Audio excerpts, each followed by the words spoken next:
Hey guys, I'm going to build two standard shadow boxes at the same time, but I'm only going to show you the making of one unless there is a difference during the process. One will be made of oak and the other mahogany. In the end, the mahogany will have the dimensions of 21 by 21 and we will place a sword through the box. This will be the only difference. A standard shadow box hung on a wall is no more than 2.5 inches wide, so we will start by cutting a 3-inch board down to that size. If you are making the box with a sword through it, you can skip this step because you will need the extra width for the cuff of the sword. Once you have ripped your board, you can start by cutting your first pieces of the box, which are the sides, at 24 inches. Now cutting your top and bottom pieces, I measure out 18.5 inches. This will give you a more traditional rectangular look. Your mahogany box will be 21 inches by 21 inches even. An easier way to make sure your boards are exact is to lay them together and shave off a fraction of the first while cutting the second. This will also help ensure your box is square when you finish. Place your table saw at 45 degrees. We will now cut our corners. Cut the top and bottom boards of the shadow box together, then flip and cut the other side. Then grab the side pieces of the shadow box and repeat. Cutting the pieces at the same time will ensure your corners are square.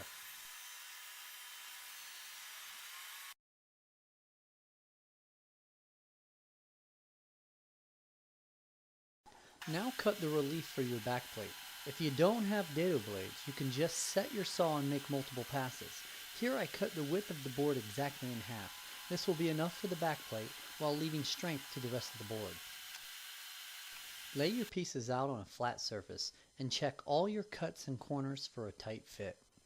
Now would be a good time to check your angles with a square. If something is off here, you might want to reconsider making your cuts. Now choose your router bit. I tend to have a favorite that I think makes the boxes look the most professional. Run your pieces through very slowly. Remember that oak and mahogany are hard wood, so you might need to make multiple passes. Remember, this video is sped up so not to bore you. Don't go this fast. The bit I used was a standard 3/8 roundover. Now to cut the groove for the plexiglass. I set my blade and run all my pieces through. Make sure you cut the correct side of the board because a mistake here could be costly. Here you can see I lay out all my boards in the same orientation so I do not have to give it any thought while the saw is on. Now I'm going to join the top and side pieces. Do not attach the bottom until your plexiglass is inserted. First, I apply my wood glue. I use an extra board to keep the corner flush while joining, and once in place I put a few staples for support until the glue dries.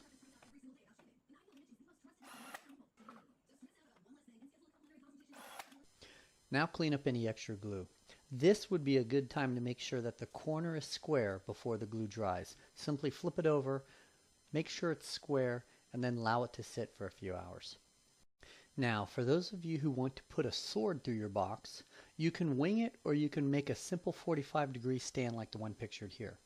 This will allow you to drill your slot and ensure you keep your drill bit at a 45-degree angle. Now that your base frame has dried, we are going to cut the back plate. This should only take a few minutes if your box has remained square. What I am going to do is measure from relief cut to relief cut. I will not cut the bottom piece until the back plate can be placed inside the frame and I can get a better mark. With those measurements, I take a straight edge and draw my lines. Then I quickly rip on the table saw and then check my work.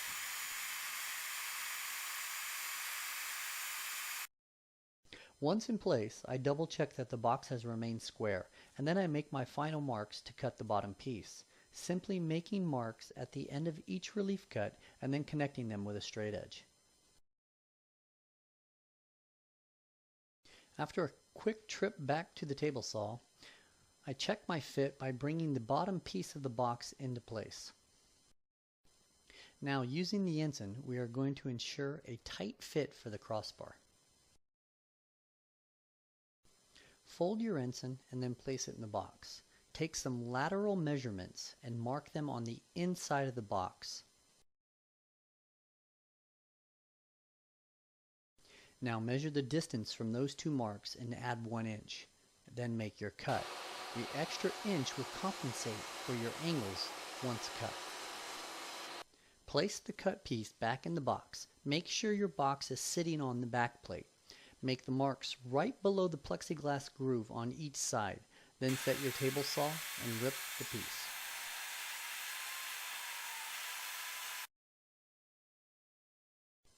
Now that your piece is the perfect height and length, simply glue into place. Use the marks made earlier for placement.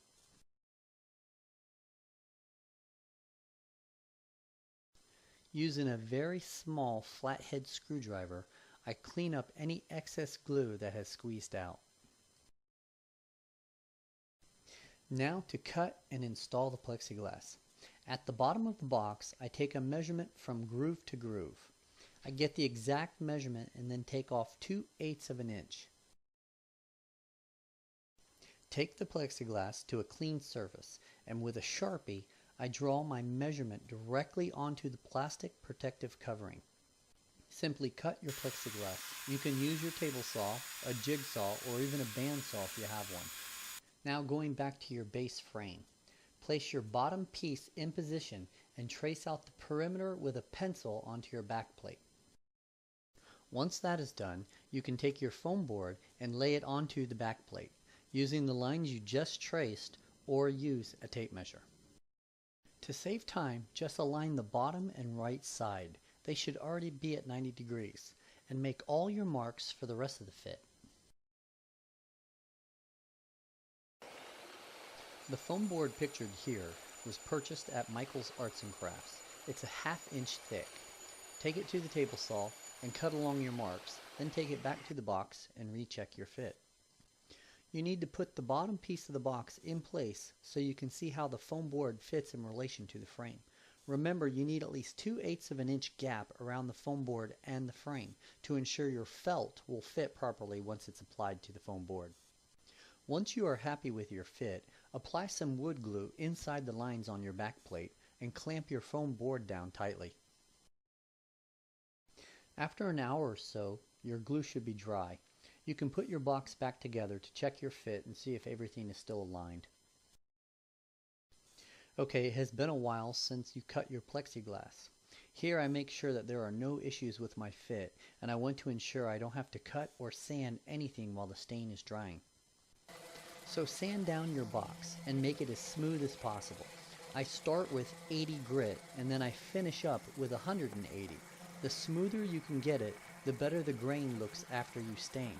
Thoroughly wipe down with a towel after you are finished before you begin staining. I simply use paper towels to stain. This allows you to control the application of the stain much better than a brush and allows for super easy cleanup when you are finished. For this box, I used pecan stain. This shows great contrast with the inside of the box against the blue background. If you are making the mahogany box with the sword, I used American chestnut stain. This allows the sword to be the highlight. Now remove the inside of the plexiglass protection and insert into your frame. Attach your bottom piece and allow to dry. Once you allow enough time for your frame to dry, you can place it back onto the back plate and cut the top half of the plexiglass protection. Do not remove the plastic protection, you're just making the cut so it can be removed later.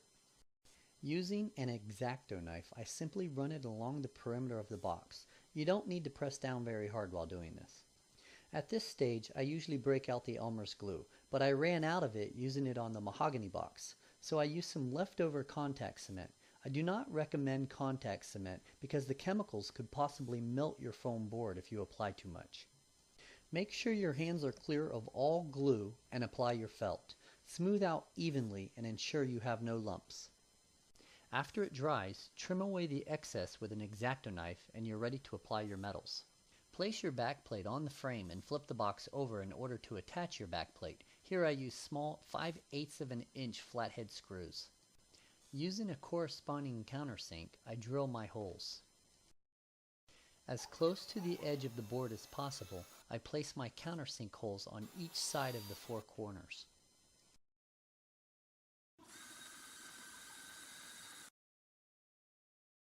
Now with a Phillips screwdriver, simply insert your screws. As stated earlier, this box will be hung on a wall, using picture frame mounts attached to the top of the box. I also attached one in the center of the bottom of the box upside down, just to ensure it stays the same distance off the wall once hung. If you are not responsible for applying the ribbons or metals, then you're all done. Here, I have been given all the contents of the shadow box and free rein to lay out the contents as I see fit. With the foam board, application is super easy. I first lay it out to see what it looks like, and then I just press it into place.